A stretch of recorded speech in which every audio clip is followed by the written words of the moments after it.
कि हमें इजाज़त दी जाए, पाकिस्तान हिंदुस्तान का मुसलमान बॉर्डर पे जाके पाकिस्तान हुकूमत से लड़ने को तैयार है। यहाँ का तो मुसलमान ही काफ़ी है उनके लिए। यानी अगर हम मुंह में पानी भर के कुल्ला कर देना पाकिस्तान की तरफ तो वैसे डूब जाएगा। कहाँ की बात कर रहे हो आप? हिंदुस्तान जो है एक पहाड़ है पाकिस्तान के सामने। अगर पहाड़ पे कोई सर मारता है तो पहाड़ का कुछ नहीं बिगड़ता, उसी का सर फूटता है। कि सुबह जब उठते हैं तो उससे पहले फ़ोन लगाते हैं ट्रंप को कि भाई आप ये बताइए हम थोड़ा फारिग हो लें, अगर आपकी इजाज़त हो। अगर वो कहता है हाँ ठीक है हल्के हो जाओ, तो वो ये कर लेते हैं, नहीं तो पूरे दिन ऐसे ही घूमते हैं। इनकी पोजीशन ये है। इतना पैसा ले लिया पाकिस्तान की हुकूमत ने अमेरिका से कि वो अब उसके पास कोई रास्ता ही नहीं है कि वो अमेरिका के अलावा कोई बात कर सके। जो अमेरिका कहेगा उसी लाइन पर उसको बोलना पड़ेगा, नहीं बोलेगा तो ख़त्म कर दिया जाएगा। देखिए हमारा इतना बड़ा देश है, 140-150 करोड़ की आबादी है। मैं समझता हूँ कि अभी बहुत टाइम लगेगा हमें वहाँ तक पहुँचने के लिए जहाँ तक और दूसरे देश हैं।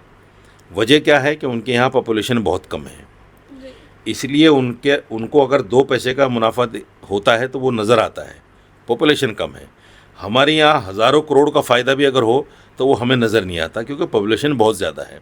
आपने देखा अभी ऑपरेशन सिंदूर के बाद में फिर इन्होंने कटोरा हाथ में ले लिया और बहुत मोटी रकम इनको फिर मिल गई।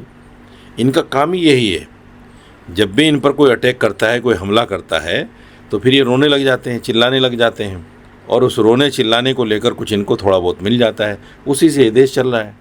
हमने तो कहा था कि ऐसा कोई इस पर स्ट्राइक किया जाए, ऐसा हमला किया जाए कि पाकिस्तान का नाम ही ख़त्म हो जाए, पाकिस्तान ना बचे, पाकिस्तान दुनिया के नक्शे से ही मिट जाए। हम नहीं चाहते कि पाकिस्तान कोई नाम दुनिया के नक्शे में मुसलमान के नाम पर हो, क्योंकि पाकिस्तान की वजह से यहाँ हिंदुस्तान का जो मुसलमान है वो परेशान है, करते वो लोग हैं, भुगतनी हमें पड़ती है।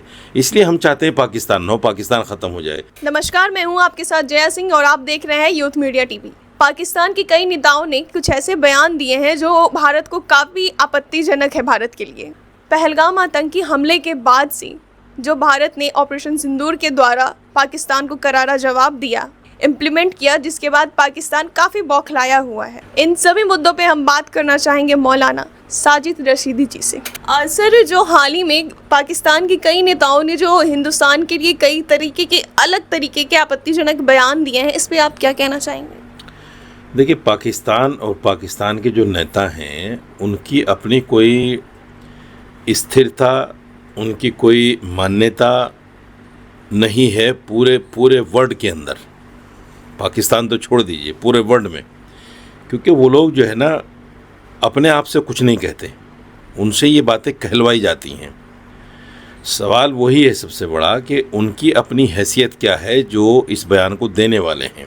सर, आपने बोला उनके नेताओं का कोई खुद का अस्तित्व नहीं है, लेकिन इतनी बड़ी बयानबाजी करना कोई एक आम बात नहीं है। मैं आपको एक बार आसिम मुनीर का बयान बताना चाहूँगी।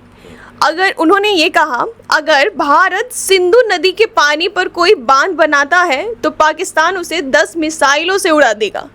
ये काफ़ी बड़ा बयान है, जिसके शायद जो खुद अपना डिफेंड नहीं कर पा रहे अपने आप को, वो किसी एक इतने बड़े देश को इतनी बड़ी बात कह रहे हैं, तो उसमें कितनी सच्चाई? मैंने वही कहा कि जनरल आसिम मुनीर खुद कुछ भी नहीं है, पाकिस्तान की फ़ौज के चीफ़ हैं, आर्मी के चीफ़ हैं, लेकिन बयान जो दे रहे हैं आप उसको देखिए। सवाल ये है कि हिंदुस्तान ने पाकिस्तान में घुसकर आतंकवादी ठिकानों को नेस्तनाबूद कर दिया। उन्होंने क्या किया? वो कुछ भी नहीं कर पाए उसके बदले में। कहाँ आपके वो मिसाइल जिसको आप सिंधु नदी के जो है उसको जो है तोड़ना चाहते हैं, ख़त्म करना चाहते हैं, वो मिसाइल हैं कहाँ? चला कर तो दिखाइए, बता कर तो दिखाइए। सवाल ये है कि उन्होंने जो है इस जंग में वो कुछ नहीं कर पाए, बस जो बॉर्डर के इलाके थे वहाँ गोलीबारी करके कुछ मासूम लोगों को जो है मार गिराया, उसके अलावा कुछ नहीं कर पाए वो। हिंदुस्तान ने जिस तरह 2 मरतबा उनके घर में घुसकर उनकी औकात याद दिलाई है, पाकिस्तान एक बार करके तो दिखाए, पता चलेगा कि दुनिया के नक्शे से पाकिस्तान मिट गया। तो आसिम मुनीर का ये कहना, आसिम मुनीर ने तो बहुत सारे बयान दिए हैं। आसिम मुनीर ने कहा था कि भाई हिंदू मुसलमान एक साथ नहीं रह सकता, और फिर उसके बाद में जो है पहलगाम हमला हो गया। ये सब जो किया धरा है सब आसिम मुनीर और उसके चेले चपाटों का है। सवाल ये है कि हिंदुस्तान के अंदर आज से थोड़े हिंदू मुसलमान एक साथ रह रहा है, सदियों से हिंदू मुसलमान एक साथ है और आगे भी रहेगा। ठीक है, हम अपने घर में हैं, घर में कुछ बातें ऐसी हो जाती हैं जहाँ दो बर्तन होते हैं उनमें आवाज़ आती है, तो हमारे आपस के जो भी मामलात हैं वो हम आपस में बैठ के सुलझेंगे। लेकिन पाकिस्तान कौन होता है मुसलमान के बारे में बोलने वाला कि मुसलमान की हिमायत लेकर पाकिस्तान हिंदुस्तान को कोई बात करने की बात करे? उसकी औकात नहीं है। हमने तो कहा था अपनी हुकूमत से, हुकूमत ने उस पर कोई काम नहीं किया, हमें अफसोस है। हमने तो कहा था कि ऐसा कोई इस पर स्ट्राइक किया जाए, ऐसा हमला किया जाए कि पाकिस्तान का नाम ही ख़त्म हो जाए, पाकिस्तान ना बचे, पाकिस्तान दुनिया के नक्शे से ही मिट जाए। हम नहीं चाहते कि पाकिस्तान कोई नाम दुनिया के नक्शे में मुसलमान के नाम पर हो, क्योंकि पाकिस्तान की वजह से यहाँ हिंदुस्तान का जो मुसलमान है वो परेशान है, करते वो लोग हैं, भुगतनी हमें पड़ती है। इसलिए हम चाहते हैं पाकिस्तान न हो, पाकिस्तान ख़त्म हो जाए। क्या वजूहात हैं, किन बिना पर जो है हिंदुस्तानी हुकूमत ने, हमारे नरेंद्र मोदी जी ने इस मामले को आगे नहीं बढ़ाया और हमले करके आतंकवादी को ठिकाने ख़त्म करके उस बात को जो है कहीं ना कहीं बंद करने की कोशिश की। ये फ़ॉरेन पॉलिसी होती है हर मुल्क की अपनी, उसमें हम ज़्यादा कुछ कह भी नहीं सकते, लेकिन हमारी मंशा ये थी कि पाकिस्तान को ख़त्म किया जाए। सर, इन सभी चीज़ों के बीच में एक जो सबसे बड़ी पाकिस्तान और हिंदुस्तान के बीच में संधि जो साइन हुई थी वो है सिंधु जल वाटर ट्रीटी। और इस हमले के बाद से हमने ये सारी वाटर सप्लाई बंद कर दी है। लेकिन उस पर आसिम मुनीर के अलावा शहबाज शरीफ का एक बहुत बड़ा बयान आया है कि दुश्मन ने अगर पानी रोका तो पाकिस्तान आपको ऐसा सबक सिखाएगा जिसे ज़िंदगी भर नहीं भूलेंगे। जो कि जैसा हम जानते हैं सिंधु जल हमारे साथ हम ही उसे पास करते हैं, उसके बाद इतनी बड़ा बयानबाजी, इस पे आप क्या कहना चाहेंगे? हिंदुस्तान ने तो कर दिया, अब कहाँ है वो सबक शहबाज शरीफ का? बताए शहबाज शरीफ सामने आके। पाकिस्तान के लोगों को भी तो पूछना चाहिए ना कि प्यारे प्राइम मिनिस्टर, जब आपने एक बयान दिया था कि अगर हिंदुस्तान सिंधु नदी का पानी बंद कर देगा तो हम ऐसा सबक सिखाएंगे जो याद रखेगा, कहाँ है वो सबक? हमने तो पानी बंद कर दिया, आप बताइए वो सबक कहाँ है, आपने क्या किया उसके बाद में? असल में क्या है कि पाकिस्तान की आवाम भी बहुत ज़्यादा इन लोगों को अहमियत नहीं देती, बहुत ज़्यादा इनमें इंटरेस्ट नहीं लेती। सबको पता है कि ये लोग जो है किसके पिट्ठू हैं, किसके इशारे पर बयान देते हैं, इनकी औकात क्या है, ये हैं क्या, ये कर क्या सकते हैं, उन लोगों को भी सब पता है। इसलिए वो इनको सिर्फ एक जोकर की हैसियत से देखते हैं कि हाँ भाई ठीक है, इसने बयान दिया, अच्छी बात है, कोई बात नहीं। आप देखिए पाकिस्तान के अंदर जो भी अच्छे लोग हैं वो आज जेलों के अंदर हैं, इसलिए कि ये लोग अच्छे लोगों को चाहते ही नहीं हैं। इमरान खान जेल में है आज। इमरान खान क्यों जेल में है? क्योंकि इमरान खान ने जब वो प्राइम मिनिस्टर थे सरकारी आवास नहीं लिया, सरकारी गाड़ियाँ नहीं ली, और बहुत सारे सब मिनिस्टरों को कह दिया कि कोई सरकारी आवास में नहीं रहेगा, गाड़ियाँ नहीं लेगा, अपने अपने घरों में रहो, अपने अपने यहाँ से काम करो। तो इतना बड़ा डेवलपमेंट पाकिस्तान की जो सियासत में आया वो कहीं ना कहीं अमेरिका को हज़म नहीं हुआ। अमेरिका ने फिर तख्ता पलट करके शहबाज शरीफ को बिठा दिया, और आज भी शहबाज शरीफ बैठा हुआ है, वो जेल में है। ये पाकिस्तान की किस्मत है। शुरू से देखिए आप, 1947 से लेकर जब से बंटवारा हुआ, बंटवारे के बाद से जो भी सत्ता में रहा है, तख्ता पलट करने के बाद उसको पकड़ा गया है, उसको कहीं ना कहीं फांसी दी गई है। अभी एक दो लोग, नवाज़ शरीफ है या परवेज़ मुशर्रफ, ये लोग बचे हैं, उसके पहले के जितने भी लोग हैं सबको उड़ा दिया गया। तो क्या आपके कहने का मतलब ये है कि पाकिस्तान बस एक कठपुतली है जिसकी बागडोर अमेरिका के पास में है? बिल्कुल, यकीनी तौर पर पाकिस्तान के ऊपर इतना कर्जा है अमेरिका का, जैसे देखा नहीं कि अगर आदमी इतना कर्जा ले ले किसी से, ज़्यादा कर्जा किसी का हो जाए तो फिर वो उसकी हाँ में हाँ मिलाना शुरू कर देता है, वो उसके बाहर जा ही नहीं सकता। सेम सिचुएशन पाकिस्तान की है। इतना पैसा ले लिया पाकिस्तान की हुकूमत ने अमेरिका से कि वो अब उसके पास कोई रास्ता ही नहीं है कि वो अमेरिका के अलावा कोई बात कर सके। जो अमेरिका कहेगा उसी लाइन पर उसको बोलना पड़ेगा, नहीं बोलेगा तो ख़त्म कर दिया जाएगा। क्योंकि पाकिस्तान जो है, पाकिस्तान में बेस है अमेरिका का, फ़ौजी बेस बना रखा है उसने, तो वो कहीं ना कहीं उसको यहीं रहते हुए ख़त्म कर देगा। दूसरी बात ये है कि ये जो जितने प्राइम मिनिस्टर रहे हैं या हैं पाकिस्तान के, इन सब की डोर जो है अमेरिका के हाथ में है। ये तो मैं एक बहुत बड़ी बात कहने जा रहा हूँ कि सुबह जब उठते हैं तो उससे पहले फ़ोन लगाते हैं ट्रंप को कि भाई आप ये बताइए हम थोड़ा फारिग हो लें, अगर आपकी इजाज़त हो। अगर वो कहता है हाँ ठीक है हल्के हो जाओ, तो वो ये कर लेते हैं, नहीं तो पूरे दिन ऐसे ही घूमते हैं। इनकी पोजीशन ये है, इनकी हैसियत ये है, इसके अलावा ये कुछ कर भी नहीं सकते। इनका सारा का सारा जितनी भी सरकार, तंत्र मंत्र जो भी है इनके पास, वो सब अमेरिका के पास गिरवी है, इनका अपना कुछ भी नहीं है। तो सर जैसा कि आपने बोला सारी चीज़ें अमेरिका डिसाइड करती है इनकी, तो जब अमेरिका इतनी क्लोज है पाकिस्तान की, तो वो फिर हिंदुस्तान को क्यों सपोर्ट करेंगे? नहीं, पाकिस्तान के क्लोज होना अलग चीज़ है और हिंदुस्तान के साथ फॉरेन पॉलिसी पर बात करना ये बिल्कुल डिफरेंट चीज़ है।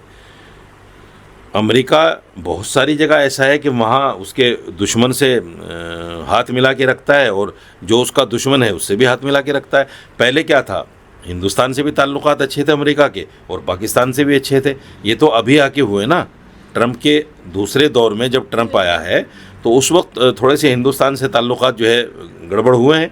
और हो सकता है कहीं ना कहीं इसमें हमारी भी फॉरेन पॉलिसी में कोई इस तरह की कहीं ना कहीं चूक रही हो।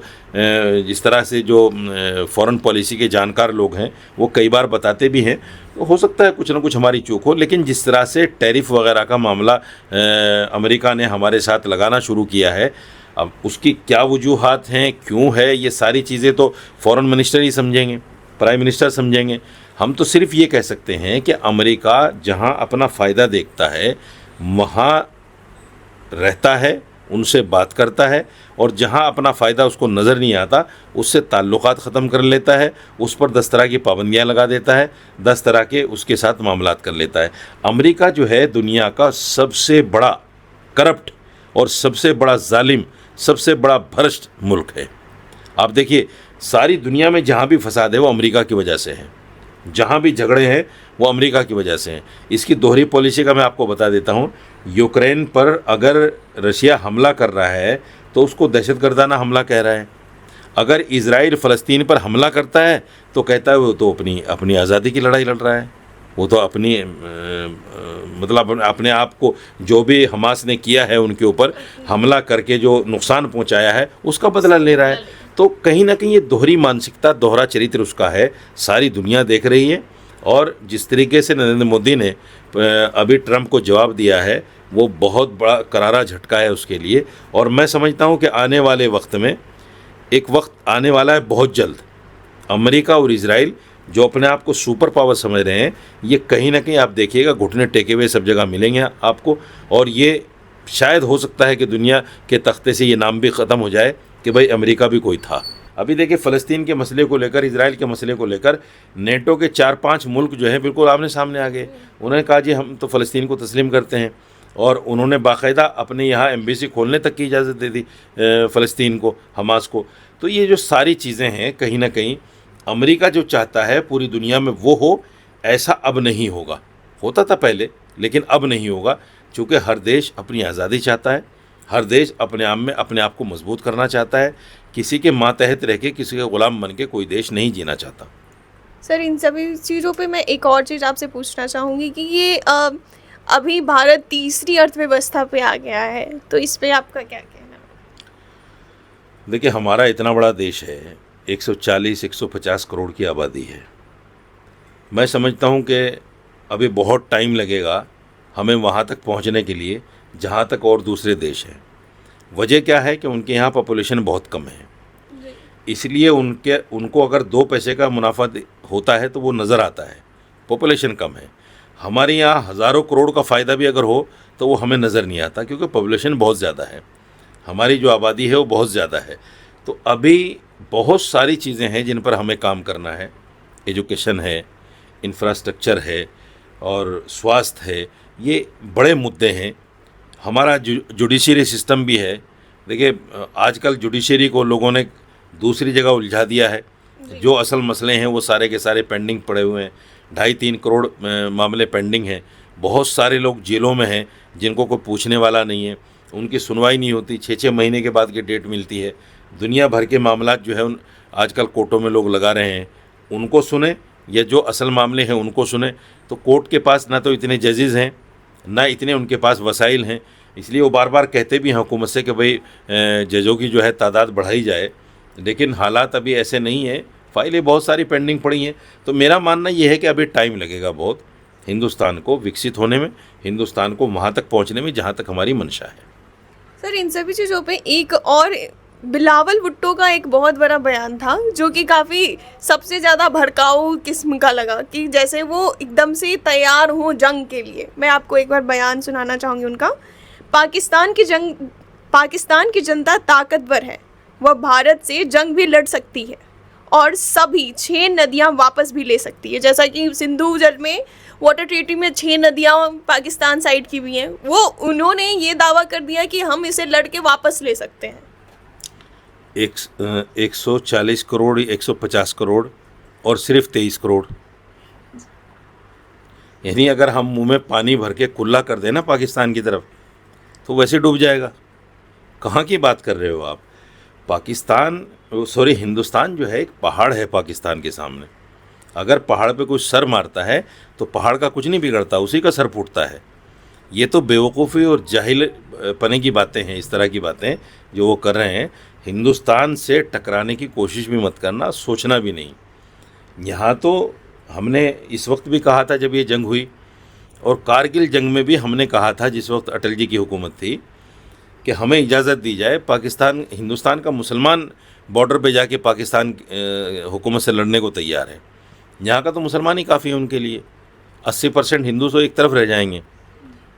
तो इसलिए बिलावल भुट्टो या कोई भी पाकिस्तान का आदमी इस तरह का बयान देता है तो वो सब लोग जानते हैं कि इसमें कितनी सच्चाई है और कितना ये जोक उसने मारा है। जोक भी कहीं ना कहीं उसकी टाइमिंग अच्छी होती है, ये तो बिना टाइम की जोक मारते हैं, जो कहीं ना कहीं जोक में भी फिट नहीं होता। सर लेकिन इन लोगों ने, इन खास करके इन 3 बड़े नेताओं ने लगभग 48 घंटे के अंदर ये भड़काऊ बयान, इतने बड़े बड़े बयानबाजी की। तो ये क्या, इन्होंने क्या कुछ सोच समझ के किया, या इसके पीछे इनकी कुछ और मंशा है, कुछ ऐसी वो प्लानिंग कर रहे हैं? इस पे आपको क्या लगता है? होता क्या है, एक आदमी जब कमज़ोर पड़ जाता है ना, और देखता है मेरे सामने बहुत बड़ा ताकतवर इंसान खड़ा है, मैं उसका कुछ नहीं कर पाऊँगा, तो कमज़ोर आदमी चिड़चिड़ा हो जाता है, और वो चिड़चिड़ेपन में 10 बातें ऐसी कर जाता है जो बेतुकी होती हैं, जिनके कुछ सर पैर नहीं होते। तो ये लोग उसी श्रेणी में आते हैं। जैसे बच्चे को अगर एक मार दिया जाए तो दोबारा पलट के मार तो सकता नहीं, तो कहता है दोबारा मार के दिखा, फिर उसको लग जाता है, फिर कहता है मार के दिखा, फिर लग जाता है। तो ये हालत पाकिस्तान की हिंदुस्तान के सामने है। बार बार हमने 1947 से लेकर अब तक जो है 2-3 जंगें भी हुई हमारी और झड़पें हुई, हमेशा उसने मुँह की खाई है। तो हमारे सामने तो कहीं टिक ही नहीं सकता। ये तो देखिए, फिर मैं कहूँगा कि देश में थोड़ा सा अगर सभी लोग अपनी अंदरूनी बातों को ख़त्म कर लें तो पाकिस्तान तो बहुत दूर की बात है, दुनिया का कोई मुल्क हमें आँख दिखाने की ताकत नहीं रख सकता। घर के झगड़े की वजह से कहीं ना कहीं हम कमज़ोर पड़ जाते हैं। हमारे जो आपसी झगड़े हैं, हालांकि वो दूसरे मुल्कों का उससे कोई लेना देना नहीं है, लेकिन फिर भी जिस घर में आपस में झगड़े होते हैं, पड़ोसी उसके ऊपर हावी हो जाता है। हमें सोचना चाहिए कि हम अपने अंदरूनी जो झगड़े हैं, हिंदू मुसलमान की नफ़रतबाजी के, मंदिर मस्जिद के, उन तमाम को ख़त्म करके एक हो जाएं, नहीं तो दुश्मन फ़ायदा उठा ही सकता है कभी भी।